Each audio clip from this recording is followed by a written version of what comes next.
para hablar sobre este tema, me da muchísimo gusto saludar a don Jordi Herrera. Él es analista en el sector energético, pero usted recordará, fue secretario de Energía y exdirector de Pemex. Jordi, me da mucho gusto saludarte después de tanto tiempo. Al contrario, el gusto es siempre mío, a tus órdenes. Oye, como iba a iniciar esta conversación y luego dije, mejor no, pero mejor sí. De Pemex ni hablamos, o luego te pregunto de Pemex, pero bueno, No, no, no necesariamente. Hay mucho que platicar, como todo, hay cosas positivas, otras no tanto, pero siempre con gusto de comentar las cosas contigo. bueno, oye, pues es imposible, ¿no? Hace poquito hablaba con nuestra experta en Medio Oriente, Mónica Amquié, y tú Ujú. ves todos los programas noticiosos en televisión, en radio, en redes, pues nadie sabe qué va a pasar en Irán. No hay quien tome el liderazgo para proteger a 60, 70 millones de iraníes de 90 que están en contra del régimen de estos religiosos genocidas, Extraños. asesinos y corruptos de los ayatolás o ayatolas. Pero, Ujú. por ejemplo, está el tema del estrecho de Hormuz Hormuz. y está también, pues, los bombardeos que ha provocado Irán en otras naciones árabes, socias o amigas, ¿no? O socias estratégicas más que amigas del gobierno de los Estados Unidos. Entonces, pues todo esto por razones obvias, pues ha disparado el precio del petróleo, pero hasta que no se sepa, te pregunto y si me equivoco me Ujú. corriges por favor, hasta que no se sepa exactamente hacia dónde se van acomodando las fichas de este enorme y muy complejo rompecabezas, pues el petróleo va a seguir dando sus bandazos, ¿no? Y el gas también. Correcto. Correcto, correcto. Mira, estamos justo en la etapa de incertidumbre por todo lo que ya describes. No voy a abundar mucho en la circunstancia, creo que todos estamos claros de el momento que se está viviendo. Pero sabes que en la parte específica de energía sí tenemos manera de entender la profundidad de los cambios. Hasta este momento no se ha dañado la infraestructura de producción de petróleo. Mientras esto se mantenga así, quiere decir que más o menos el nivel de producción de Irán se pudiera sostener en el tiempo. Distinguir entre produzco a puedo y tengo capacidades para poderlo colocar en el mercado.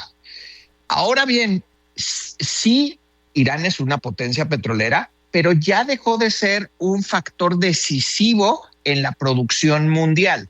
Recordemos, y esto es bien importante, el cambio estructural que tuvo Estados Unidos de dejar de depender de otros y aumentar su producción de manera local. Ya no importan crudos, sino ahora hasta pueden llegar a exportar, como ya lo están haciendo con el gas natural. Y en realidad yo veo que este nuevo reacomodo geopolítico sí tiene un factor regional en energía, pero que mientras no se toque la infraestructura, simplemente es especulación de mercado. Este movimiento de $10 entre la última semana creo que nos pone un gran ejemplo de ello.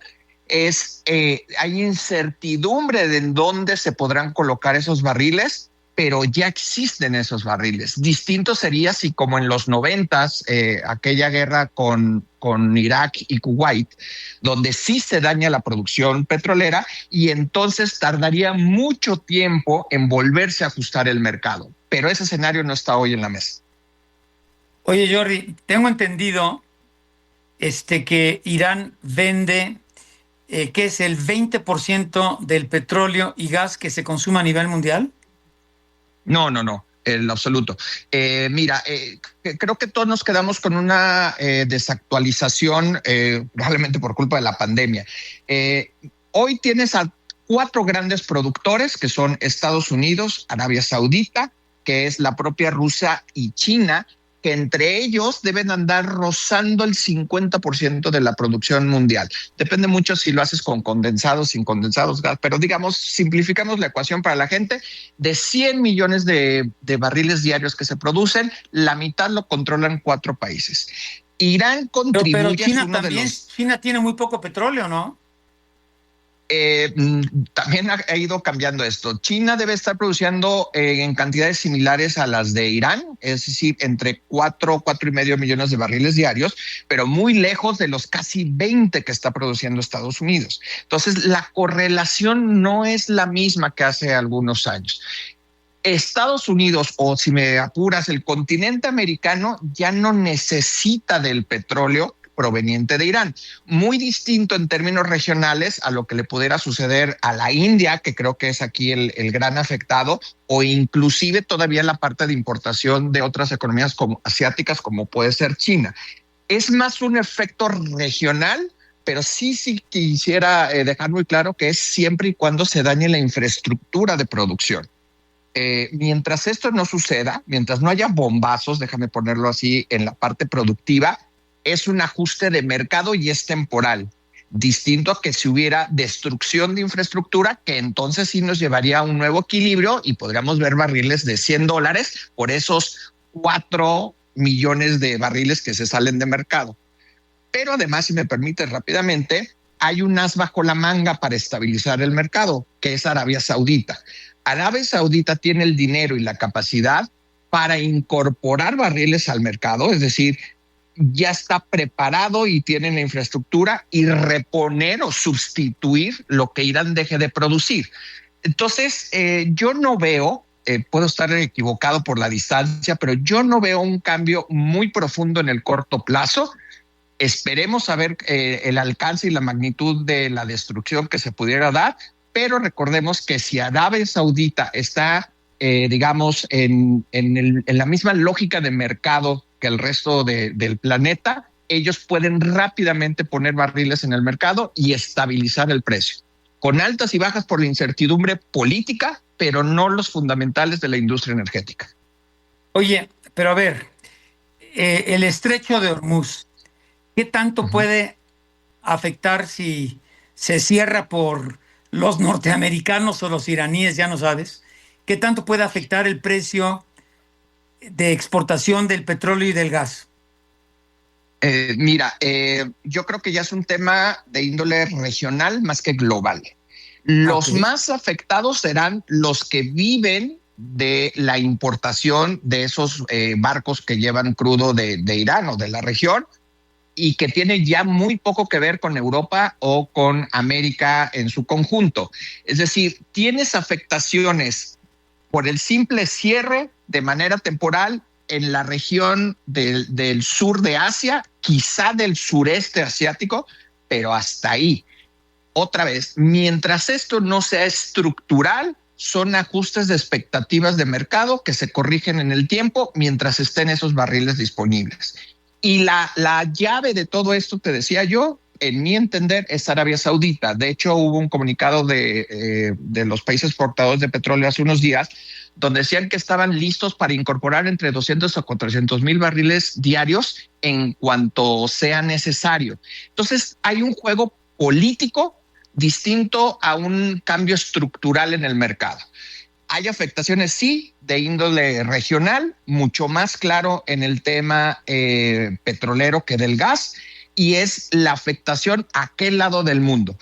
Si fuera una circunstancia mayor de destrucción, ya estaríamos hablando de un escenario completamente distinto. Oye, te están preguntando cuáles serían los países que surten el 100% del petróleo a nivel mundial. Tú has mencionado Estados Unidos, has mencionado Arabia Saudita, has mencionado Rusia y China. Decías, entre los cuatro surten que el 50% del petróleo a nivel mundial, ¿50? Casi el 50%, efectivamente. El resto ¿cómo andan? ¿Quiénes son? ¿Los chiquitos árabes? No, tienes ahí una línea intermedia, digamos, en la cual se encuentra México, por ejemplo, o el propio Venezuela, que son países que producen entre 1 a 3 millones. Debes de tener ahí una lista, Canadá, por ejemplo, de otros 10. Y luego tienes una lista muy larga de países que tienen producciones marginales. Estamos hablando de cientos de miles de barriles diarios, ni siquiera de millón de barriles. Por eso es importante entender el nuevo equilibrio de la industria petrolera internacional, que en el fondo pocos países tienen un gran control de la producción en el mundo y, si me apuras, están en la lógica de autoabastecerse. Estados Unidos quiere petróleo para su país, Rusia y China lo mismo. Ya no es un control regional, sino una no necesidad del... ¿Mm? Sí. A ver, Jordi, ¿estás ahí? Oye, aquí estoy. Oye, a ver, continúa porque no te escuché el último, se cortó, ¿qué pasó? Mira, te decía que en este escenario presente lo que tenemos es que los grandes países productores se despreocupan de llevar crudo de otras latitudes. Estamos hablando de Rusia, de China, de Estados Unidos. Y hay una gran cantidad de países con producción tan pequeñita que no tienen influencia en el mercado. Entonces, esta lógica anterior de las grandes potencias yendo por producción a otras latitudes ya no es tan real en estas primeras 2 décadas del presente siglo. Oye, entonces, a ver, te está preguntando, a ver, ya no entendimos, ¿qué porcentaje del petróleo y gas que se consume a nivel mundial viene de Irán? ¿Tienes el porcentaje ahí? Yo todavía teníamos la idea que era el Sí. 20%. Dices, bueno, ni de chiste. ¿Cuánto No, es? ni de chiste. No. El dato, el último que vi hace un par de días, es que la producción de Irán no llega a 4 millones, ligeramente cercano a 4 millones, de 100 millones que se O sea, producen todos los días. 4%. El 4%. 4%, es correcto. Por eso te Ah, digo que es un tema más regional que en sí una afectación a la industria global en su conjunto. entonces, desde tu perspectiva, te voy a hacer una pregunta que no tiene que ver nada con tu especialidad, sino con tu Uh-huh. sensibilidad y criterio. Donald Trump lo que quiere es terminar con uno de los últimos regímenes eh, sanguinarios, corruptos y que tienen a la mayoría de su población en un estado pues muy lamentable en relación a su nivel de vida.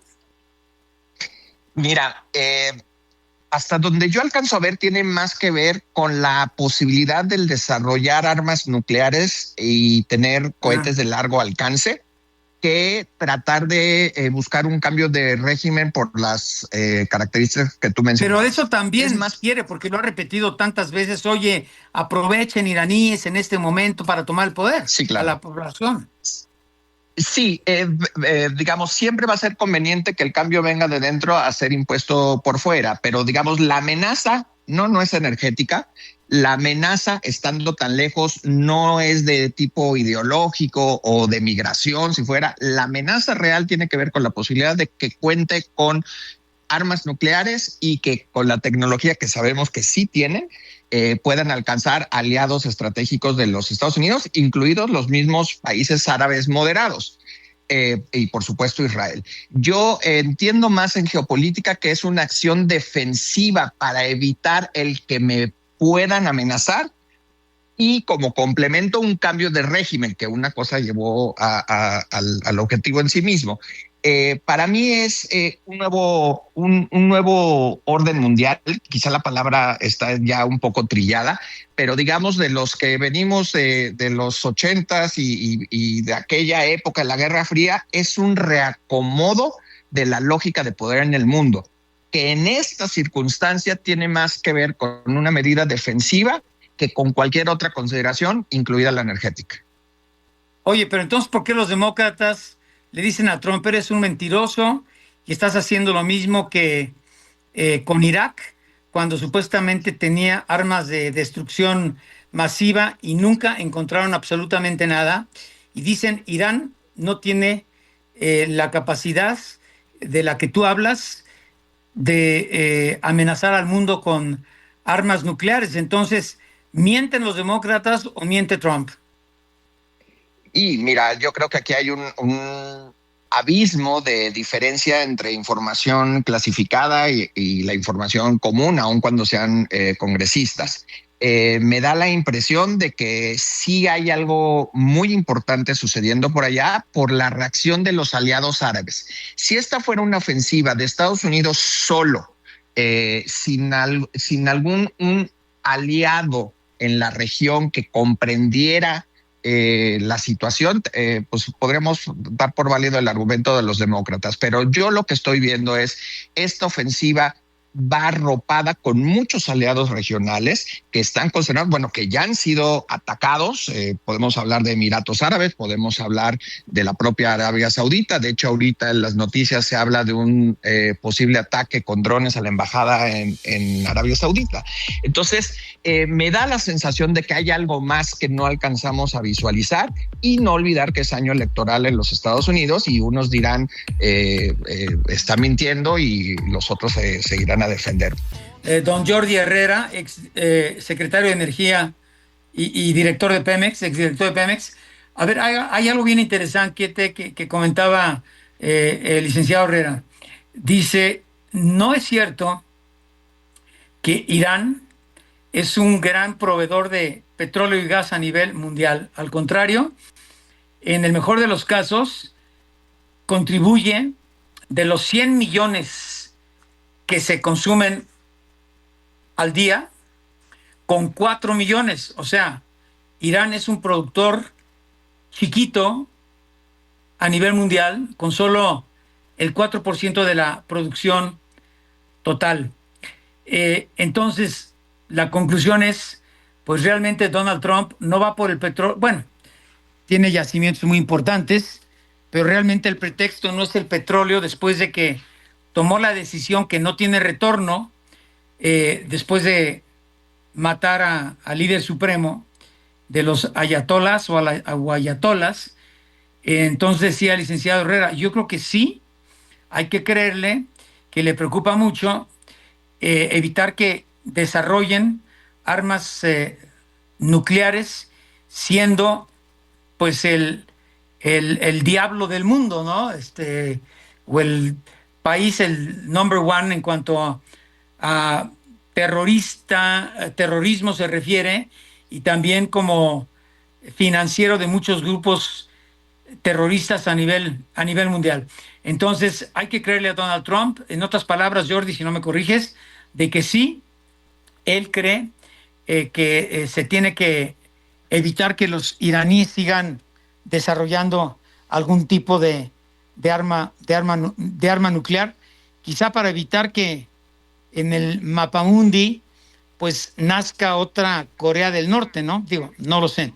Pero, en fin, entonces, desde tu perspectiva, ¿cuál sería el siguiente paso de Donald Trump? Porque ya no hay punto de retorno después de haber matado al líder principal de aquella nación. Él dice, la guerra va a durar, la guerra, pues no sé si es invasión, guerra o ataques, van a durar máximo cinco semanas, y de acuerdo a lo que señalan los expertos, en todos los programas que se especializan en esta materia, pues casi en cualquier parte del mundo, dicen que el señor Donald Trump no se equivoca, y que definitivamente espera que algún líder del ejército, de la Guardia Revolucionaria que está por encima del ejército iraní, pues traicione al resto y él tome las riendas de esta nación, porque el hijo del Shah Reza Pahlavi, que vive en Estados Unidos, pues quizá no tiene ni los tamaños ni la popularidad para convertirse en líder opositor. Adelante, Jordi. Sí, creo que ese es un gran resumen de lo que estamos viendo. Sabremos en los próximos días, de acuerdo a los objetivos militares, cuál es la profundidad del cambio que se está esperando por parte de Estados Unidos. Si si el ejercicio hubiera comenzado por los pozos petroleros, pues claramente el objetivo hubiera sido uno, pero lo que ha sucedido hasta ahorita es el abatimiento de líderes, la destrucción de cuarteles, de edificios públicos, es decir, hay muy poca relación con la economía o el principal sustento de la economía de este país. Y habrá que esperar. Sabemos que esto no está muy lejos de acabar. Son cruciales las siguientes horas para entender, tal como lo decías, cuál es el objetivo final, si es el derrocamiento de un régimen entero, si es debilitarlo para negociar, si es crear nuevas condiciones en una región que es potencialmente peligrosa para el resto del mundo. Es muy pronto, por eso la incertidumbre y por eso el movimiento en los mercados y por eso el movimiento en los precios de los energéticos, pero la conclusión final creo que estamos a días, si no es que un par de semanas, de poderlo identificar claramente. Bueno, entonces el objetivo verdadero de Donald Trump es evitar que sigan desarrollando o pudieran desarrollar armas nucleares, ¿no? Ese hay que creerle, pues, hay que creerle, no es el pretexto, como señalan algunos demócratas, que está jugando al vivo como lo que sucedió con la invasión de Estados Unidos en Irak, ¿no? Creo que el ejemplo que vivimos hace unas semanas con Venezuela nos ayuda a resolver la ecuación. Se trata de debilitar a un régimen para poner nuevas condiciones políticas, de seguridad y económicas. Creo que está aplicando la misma regla a una escala muy distinta.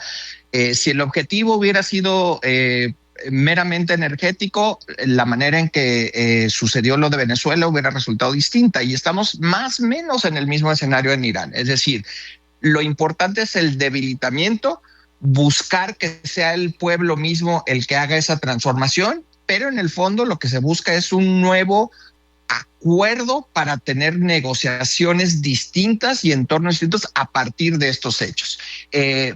Me encantaría pensar que ya acabó, pero por lo que estoy viendo en las declaraciones, todavía vamos a tener unos días hacia adelante de fuertes ataques y entendiendo qué es lo que están atacando, vamos a entender el objetivo final. Oye, escriben del auditorio, dice, es muy sano para el mundo que un señor con la determinación y los pantalones y la valentía de Donald Trump esté terminando con esta bola de asesinos, corruptos y dictadores. Ya inició exitosamente con Nicolás Maduro, sigue el régimen iraní y como asignatura pendiente Nicaragua y Cuba. Está muy bueno el comentario y yo creo que tienen mucha razón, ¿no? Hay que deshacerse, el mundo, tenemos que aniquilar esta ola de asesinos asquerosos y corruptos, ¿no? Pues mira, la determinación está ahí. El nuevo rumbo de hacia dónde se quiere guiar el desarrollo del planeta se está marcando a partir de estos hechos y en la lógica, pues sí, hay un par de países que están en la misma línea y que, diría el refrán mexicano, tendrían que poner sus barbas a remojar. Limpiar al mundo de esta basura inmunda, dicen del auditorio. Totalmente de acuerdo. Mi querido Jordi, qué gusto volverte a escuchar. Así que espero que sea la primera de muchas en lo que resta del año.